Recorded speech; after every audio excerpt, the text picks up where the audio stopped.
Race Ipsa लोक्युएटर. सर्वसाधारणपणे प्रतिवादीने कर्तव्यभंग केल्यामुळे वादीला नुकसान पोहोचल्याची साबिती वादीने केली पाहिजे. परंतु काही घटनाच अशा असतात की त्यांना कोणताही पुरावा लागत नाही. जसे की पावामध्ये दगड सापडल्यास त्यावरून पाव तयार करण्याचा निष्काळजीपणा सिद्ध होतो.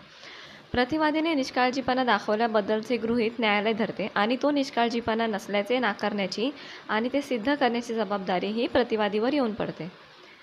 वरील तत्त्व हे पुराव्याचा नियम म्हणून वापरले जाते. या तत्त्वाप्रमाणे साबिती करण्याची किंवा सिद्ध करण्याची जबाबदारी ही वादीकडून प्रतिवादीकडे जाते. त्या संदर्भामध्ये एक न्यायालयीन निर्णय आहे जो दिल्ली महानगरपालिका विरुद्ध शुभ ग्वांदी AIR 1966 SC म्हणजे सुप्रीम कोर्ट 1750 या प्रकरणामध्ये चांदणी चौक जे दिल्लीजवळ आहे त्यामधील घड्याळ असलेला मनोरा पडला आणि त्याखाली काही व्यक्ती ह्या मरण पावल्या, ज्यामध्ये शुभ ग्वांदीच्या पतींचा समावेश होता. घड्याळ मनोऱ्याचे आयुष्य 40 ते 45 वर्षे गृहीत धरले होते, तरीसुद्धा प्रत्यक्षात ते घड्याळ 80 वर्षे टिकले. त्यामुळे त्याचे पडणे म्हणजेच महानगरपालिकेचा निष्काळजीपणा किंवा जनजीवनास संरक्षण देण्यासाठी दुरुस्त न होणारे बांधकाम पाडून टाकण्याची तत्परता न दाखवण्याचे गृहीत न्यायालयाने या तत्त्वाच्या आधारे धरले.